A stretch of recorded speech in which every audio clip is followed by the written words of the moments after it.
Olá, pessoal, sejam muito bem-vindos de volta, né, aos nossos estudos agora no terceiro ano do ensino médio, né, todo mundo já é pré-universitário, né, e essa semana a gente, como as turmas ainda estão indefinidas, né, no nosso sistema, eu vou fazer só uma revisãozinha com vocês dos assuntos do ano passado, certo? E aí, para fazer essa revisão, eu achei mais simples a gente corrigir aquela provinha que vocês fizeram, tá? E que o resultado foi mais ou menos, alguns conseguiram se sair bem, outros nem tanto, não sei com qual seriedade vocês responderam as questões, espero que tenham feito direitinho, né? Mas era uma provinha bem simples, uma tarefa bem simples, só para vocês relembrarem mesmo os assuntos que nós vimos durante o ano passado. E aí, vamos lá. A primeira questão, ela diz o seguinte: o calor específico da água é 1 caloria, ou 1 caloria, né? Que é a unidade de energia, por grau Celsius. Então, a gente tem uma unidade aqui de caloria, que é a unidade de energia. A gente tem a grama, que é a unidade de massa. E a gente tem graus Celsius,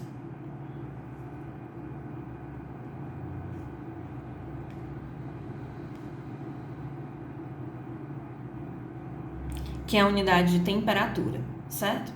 Então, a pergunta que ele quer saber é o que essa unidade de calor específico significa, o que ela está dizendo para a gente.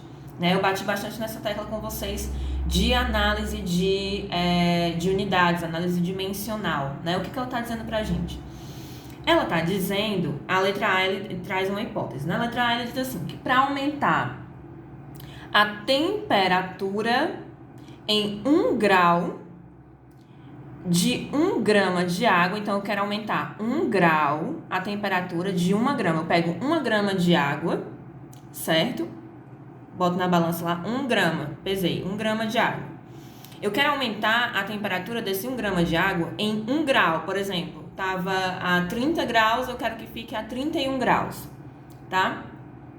E ele diz que para fazer isso, na letra A, eu devo fornecer 1 caloria de energia em forma de calor. A gente viu ano passado que para aumentar a temperatura ou diminuir, eu preciso, né? Eu necessariamente preciso que haja ali uma troca de calor, né? Que o objeto, o corpo que esteja sendo estudado, ele esteja trocando calor com algum outro corpo ou com o ambiente. Então, ele está recebendo calor, né, recebendo essa energia térmica, ou ele está cedendo essa energia térmica, né? E ele diz que para aumentar a temperatura em 1 grau Celsius, de 1 grama de água, eu devo fornecer 1 caloria. Essa é a alternativa correta. Então, para a letra A, né? Para aumentar 1 grau Celsius de 1 grama de água, eu tenho que fornecer 1 caloria. Então, para cada 1 caloria, eu tenho 1 grama vezes 1 grau Celsius. Então, eu aumento 1 grau em 1 grama, fornecendo 1 caloria. Então, forneço 1 caloria de energia, aumento em 1 grau a quantidade de 1 grama. Então, se eu quero aumentar 2 graus, a quantidade de 1 grama, eu tenho que dar 2 calorias, e assim vai, tá? E as outras opções estão erradas, né? Para diminuir a temperatura em 1 grau Celsius de 1 grama, eu devo fornecer 1 caloria? Não. Quando você quer diminuir, você deve retirar 1 caloria, tá? A letra B está errada por isso. Quando você quer diminuir a temperatura, você tem que retirar calorias e não ceder. Aí na letra C, estaria correto se fosse 1 caloria no final, né? Porque ele diz assim, para se diminuir a temperatura em 1 grau Celsius de 1 grama de água, deve-se retirar 10 calorias. Não, você tem que retirar uma caloria, né? E na letra D, para aumentar a temperatura em 1 grau Celsius de 1 grama de água, deve-se retirar uma caloria. Não, é exatamente o oposto. Deve-se fornecer. Para aumentar a temperatura, a gente fornece calor. Para diminuir a temperatura, a gente retira calor, né? Então, letra A é a alternativa correta. Na segunda questão, ele diz assim, julgue as afirmações a seguir. E ele tem 3 afirmações. A primeira diz o seguinte: a temperatura de calor, a transferência de calor de um corpo para outro ocorre em virtude da diferença de temperatura entre eles. É exatamente isso que a gente viu, né? É uma das leis da calorimetria. Para que haja transferência de calor, ou seja, para que eu sinta calor, como é que eu posso explicar isso de uma maneira mais trivial? Para que eu sinta a diferença de temperatura entre um corpo e outro, né? Eu estou cedendo ou estou recebendo calor, certo? Se tiver todo mundo na mesma temperatura, não haverá transferência de calor, certo? Então, tendo ou o ambiente um corpo ou 2 corpos em contato à mesma temperatura, não haverá transferência de calor. Então, é exatamente isso que ele está dizendo aqui. A transferência de calor ocorre em virtude, ou seja, por causa, né? É uma relação de causa e consequência, né? Quando ele diz assim, em virtude, ele quer dizer que uma coisa está causando outra. Então, a transferência de calor, né? Eu ceder calor ou retirar calor de um corpo ocorre em virtude, ou seja, por causa, né? Da diferença de temperatura entre eles. Ou seja, se eles estiverem exatamente na mesma temperatura, não vai haver transferência de calor. Então, a alternativa 1 está correta, certo?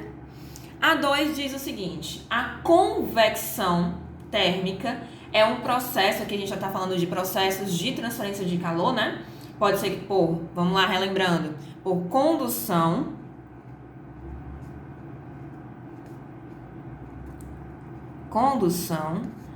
convecção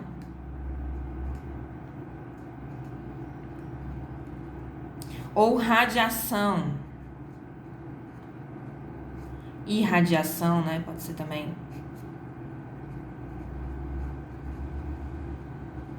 E aqui ele está falando especificamente da convecção. E ele diz que é um processo de propagação de calor que ocorre apenas nos sólidos. Não, né? Definitivamente não. Pelo contrário, a convecção ela não ocorre nos sólidos. É o único estado da matéria em que ela não pode ocorrer. A convecção ocorre nos fluidos, que são o quê? Os gases e os líquidos, basicamente. Então, a convecção, ela ocorre nos fluidos. Ela não ocorre nos sólidos. Então, a palavra aqui que está errada é nos sólidos, né? Ela só ocorre nos fluidos, que são os líquidos e os gases. Que, relembrando para vocês, o processo de convecção é aquele, né? Em que a água que está no fundo da panela sobe, aquele que faz aquele ciclo lá, né? Daqui a panela, muito mal desenhada, por sinal. Aí eu tenho a água aqui no fogo.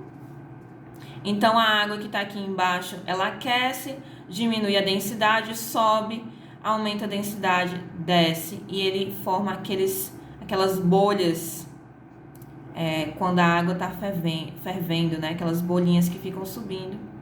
É o ar que está aqui embaixo, que ele esquenta e tende a subir. E depois que ela entra em fervura total mesmo, a própria água faz esse movimento, que é um movimento de convecção, né?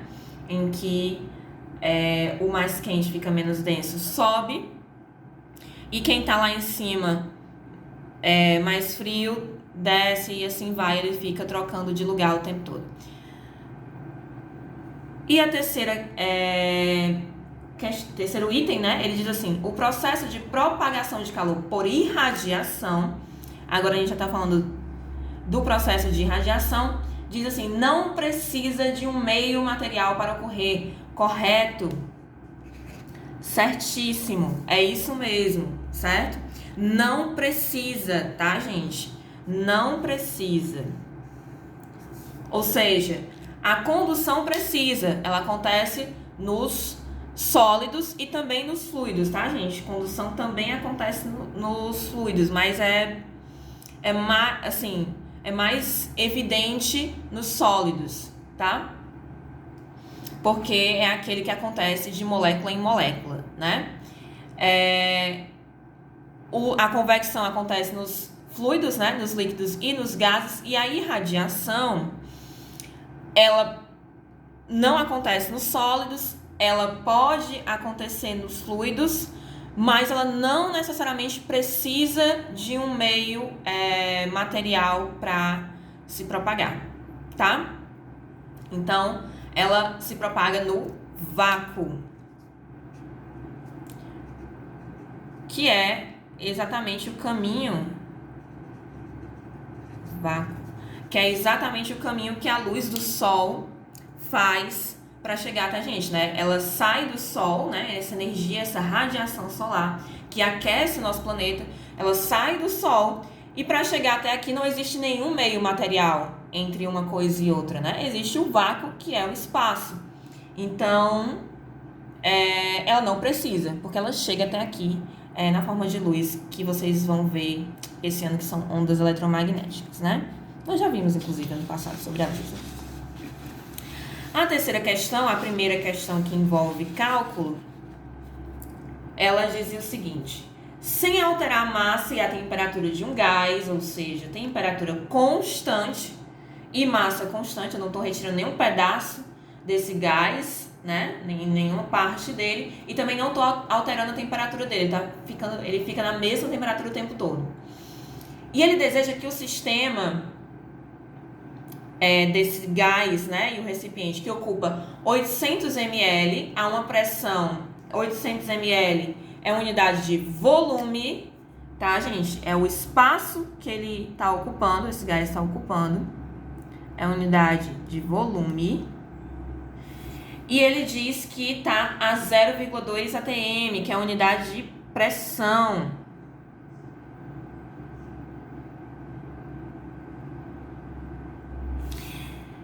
E ele quer que ele passe a ter uma pressão final de 0,8 atm. Ele quer aumentar a pressão a que esse gás está submetido. E ele quer saber qual é o volume final, ou seja, que espaço final ele vai ocupar. Se eu estou aumentando a pressão, vamos dizer assim, ele está uma pressão aqui. Se eu quero aumentar essa pressão, o que é que eu tenho que fazer? Eu tenho que comprimir esse gás.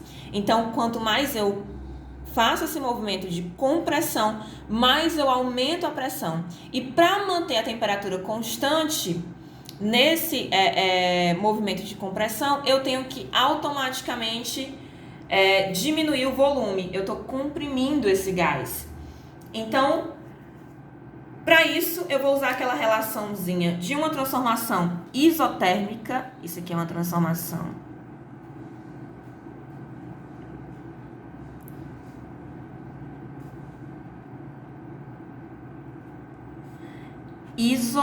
igual isotérmica.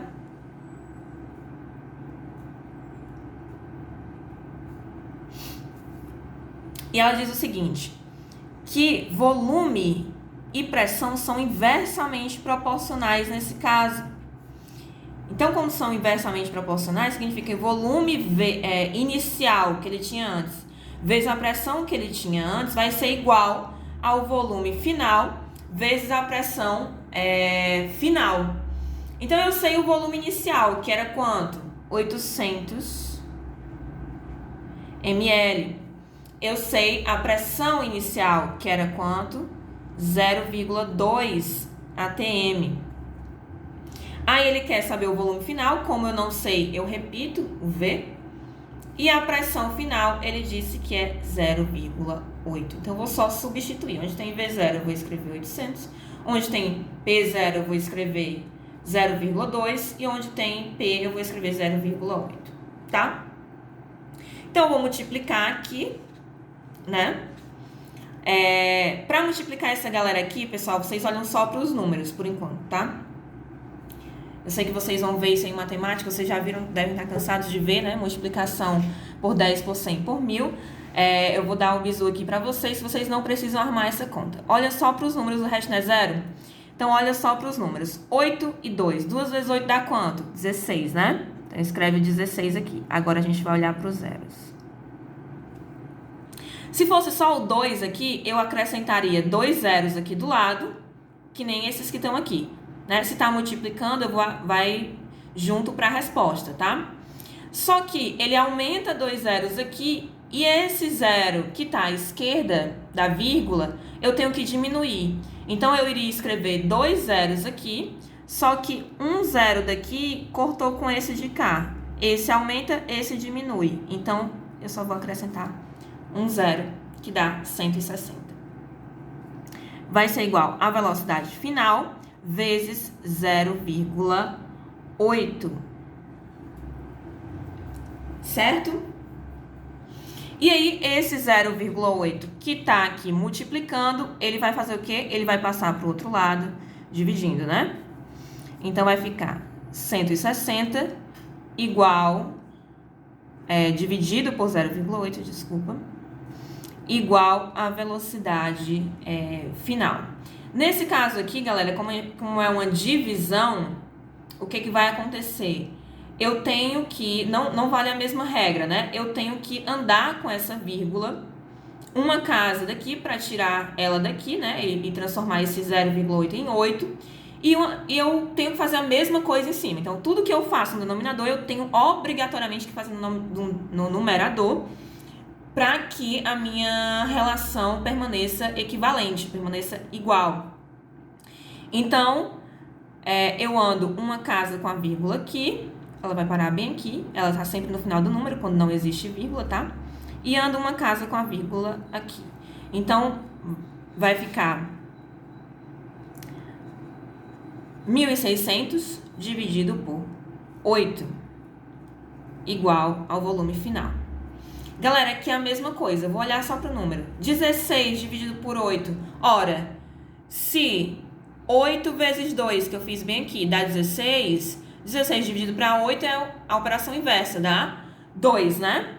Então, a mesma coisa, volume final vai ser 16 dividido por 8, que dá 2, e aí eu só acrescento os zeros. Então, o volume final vai ser igual a 200 ml. Como é que eu sei que a minha conta está correta, professora? Ela faz sentido fisicamente? O que quer dizer isso? Eu disse que o volume tem que diminuir. Ele diminuiu, ele passou de 800 ml para 200 ml. Então, está correto, certo? Se eu tivesse encontrado, né, numa proposta absurda aí, se eu tivesse encontrado um volume final maior do que o inicial, dentro de uma transformação isotérmica em que a pressão aumenta, então a minha resposta estaria automaticamente errada. A quarta questão é uma questão sobre ótica, né, em que ele dá 3 exemplos de onda. Né? Ótica não, desculpas, ondulatória, né? Ele dá 3 exemplos de onda, que é a onda luminosa, a onda sonora e um terceiro exemplo que ele chamou de uma perturbação numa mola esticada. Eu não tenho uma mola aqui para mostrar para vocês como é que funciona, mas vocês imaginam aí a mola do caderno de vocês, por exemplo, funciona da mesma forma. Se ela estivesse solta, vocês conseguiriam fazer esse experimento aí. Então, eu tenho uma perturbação numa mola esticada. Eu tenho 3 tipos de onda. E aí, ele dá várias proposições e ele quer saber qual é a correta. Na primeira, ele diz assim: tanto a luz, quanto o som, quanto a perturbação na mola esticada precisam de um suporte material para se propagar. É verdadeiro ou falso? Falso, né, galera? A gente sabe que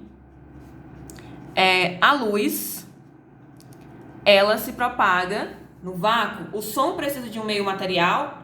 A mola, como já está dizendo aqui, precisa também, né? A própria mola. Mas a luz não. A luz, ela consegue se propagar no vácuo. Não precisa de um meio material.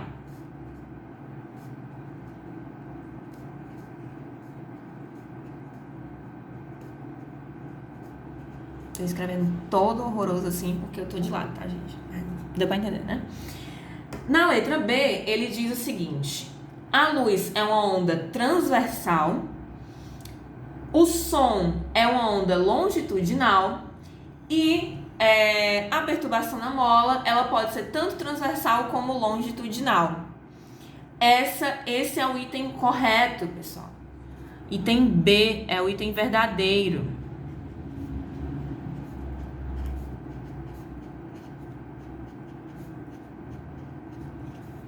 Então, eu tenho a luz, que é necessariamente uma onda transversal, né? Ela faz esse movimento, ou seja, a direção de propagação, a direção de para onde ela está indo é diferente a direção de para onde ela está indo é diferente da direção em que ela está oscilando, então ela oscila nessa direção e caminha na outra. Já o som, ele é necessariamente longitudinal, né? Então é aquele que aumenta e diminui, né? Ele fica mais intenso nos pontos, mais fraco no outro. Então, ele é longitudinal, né? Esse aqui é transversal. A luz é transversal. O som é longitudinal. Significa que é tipo assim, ó, ele tá oscilando para frente e para trás e tá caminhando para frente. Então, ele tá oscilando na mesma direção em que tá caminhando. A direção de propagação é a mesma direção de oscilação. Então, ele é uma onda longitudinal. Já a mola, ela pode, tanto faz, ela pode tanto se propagar, né? Se eu comprimo e expando a mola, o que vai acontecer se eu faço esse movimento? Vocês já brincaram com aquela molinha colorida de plástico que a gente esticava e ficava brincando? No meu tempo a gente brincava muito daquilo. A gente comprimia a mola e ficava fazendo ela oscilar. Aquilo ali era uma aula de física, né? Que vocês não sabiam, mas estavam tendo. E ali eu posso tanto fazer a mola fazer assim, esse movimento assim, transversal, como eu posso fazer a mola fazer o movimento longitudinal, né? Ela comprime aqui, expande, aí comprime de novo, aí expande, né? Eu posso tanto fazer a oscilação transversal como a oscilação longitudinal numa mola esticada, certo? E a quinta questão, também sobre ondulatória, ela mostra uma configuração de uma onda transversal, né, aqui, e diz que a frequência dela é de 2.000 Hz. Também diz que essa distância aqui, do ponto de equilíbrio até a crista, que é esse ponto máximo da onda, é 10 centímetros, e que a distância aqui, ó, essa distância aqui, em que ele vai para o máximo e volta para o ponto de equilíbrio, é de 20 centímetros. E diz algumas, né, dá algumas afirmações. A primeira é que a amplitude da onda é de 10 centímetros. Correto? Verdadeiro ou falso? Verdadeiro, né, pessoal? Verdadeiro. A amplitude é o quê? É justamente essa distância entre o ponto de equilíbrio e o ponto de máximo, ou o ponto de equilíbrio e o ponto de mínimo. É a mesma, tá? É sempre a mesma. Numa onda homogênea, claro, né? Ondas de ruído podem ter pontos de máximo e mínimo diferentes, tá? Mas nesse caso aqui a gente está falando de uma onda ideal, bonitinha, que tem os pontos de máximo e mínimo igualmente espaçados. Então, a amplitude, nesse caso, é 10 centímetros, como a figura mostra. Letra B, ele diz o quê? Que o comprimento de onda é 40 centímetros. Verdadeiro ou falso? Verdadeiro, né, pessoal? Verdadeiro. Por quê?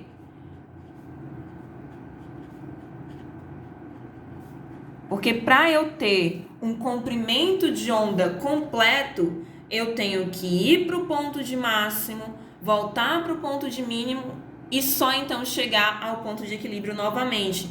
Então eu tenho que ter uma oscilação completa. Isso daqui que ele deu de 20 centímetros é metade de um comprimento de onda, porque o comprimento de onda completo é essa distância aqui, entre esses dois pontos. Se eu pegasse uma régua esticada e colocasse aqui, essa distância seria a distância de um comprimento de onda. É o comprimento de uma oscilação completa. Ele foi para o máximo, voltou para o mínimo e voltou para o equilíbrio. Então, isso daqui tudo é que é um comprimento de onda completo. Ora, se essa distância daqui para cá é 20 centímetros, isso aqui é igual, então aqui eu também tenho 20 centímetros.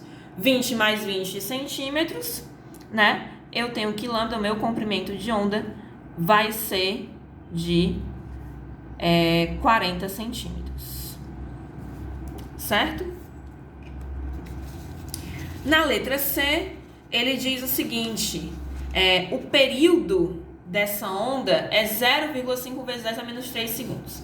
Galera, período, não sei se eu falei pra vocês, a gente falou sobre período ano passado, talvez sim, talvez não lembro. Período, tá? É representado por essa letra maiúscula T e é simplesmente 1 dividido pela frequência. Só isso. Então, eu vou pegar 1 e dividir pela frequência. Ele é o inverso da frequência. Então, se a minha frequência, ele disse lá no início, é 2000, o meu período vai ser igual a 1 dividido por 2000. Professora, eu não sei fazer essa conta. O que é que eu faço? Transforma para notação científica, né, negada? A gente cansou de tacar a cabeça de vocês na parede com notação científica, que é porque vocês vão usar. E esse ano, então, nem se fala. Vocês vão passar o ano todinho usando notação científica. Se preparem. Então, fica 1 aqui em cima, que eu quero transformar esse 2000 em 2, né? Já sei que quando não tem vírgula, a vírgula tá no final. Vou andar quantas casas? 1, 2, 3 casas. Então, vai ficar 2 vezes 10. Eu tenho que colocar a base 10, tá? Vezes 10. O expoente não é no 2, é na base 10.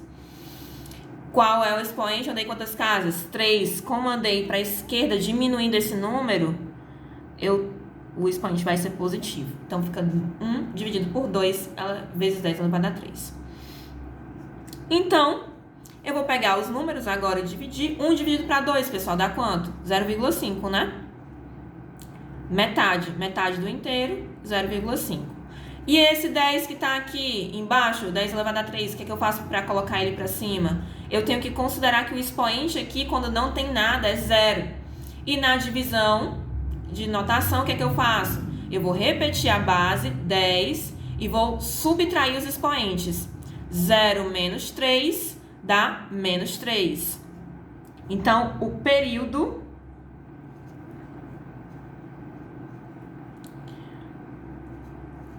é elevado a menos 3 segundos. Então, esse é o período correto. Tá? E a letra D, ele diz que a velocidade da onda é 8 vezes 10 elevado a 4 centímetros por segundo. Velocidade, como é que a gente calcula a velocidade da onda, negada? Comprimento de onda vezes a frequência. Simples assim, só multiplicar. Qual é o comprimento de onda? A gente descobriu nesse instante, né? 40 centímetros. Então, V aqui vai ser... lambda aqui vai ser 40. Por que que eu... Atenção, por que eu não transformei esse 40 centímetros em metro? Porque aqui na minha resposta, a velocidade está em centímetros. Então, eu não preciso transformar. Se na minha resposta a velocidade estivesse em metros, eu teria que transformar. Cuidado. Então, vai ser 40 vezes a frequência, que é 2.000. Então, 40 vezes 2.000. Aquele mesmo bizu, né, pessoal? Eu não... Só tem 0 aqui e 2 números. Eu não vou me atentar em armar a conta, eu não preciso. Olhe só para os números. 2 e 4. 4 vezes 2, 8. É uma multiplicação? É. Então, eu vou somar os números aqui. Como não tem nenhum número à esquerda, né? Eu não preciso subtrair. Quando tem um número aqui, ó, antes da vírgula, aí eu vou... O que tiver aqui eu subtraio, né? Somei 3, subtraí 1. Mas nesse caso, eu estou somando 4, né? Porque só tem números à direita. Então, vai ser 80.000 centímetros por segundo. Para transformar para notação, porque a resposta está em notação, né? O que é que eu faço? A vírgula está aqui no final, eu vou passar ela diminuindo, né? Aqui para a esquerda. 1, 2, 3, 4 casas. 8 vezes 10 elevado a 4, que eu estou diminuindo. Então, é isso, pessoal. Espero que vocês tenham entendido. Deixa eu mostrar aqui. Espero que vocês tenham entendido, tá? Deixem as dúvidas de vocês aí. Isso aqui foi só uma revisãozinha, tá? Façam essa revisão aí na casa de vocês. Verifiquem as respostas de vocês. E até a próxima aula, que eu espero que seja ao vivo, para ver as carinhas de vocês também e a gente conseguir tirar as dúvidas ao vivo, tá? Um abraço e até a próxima.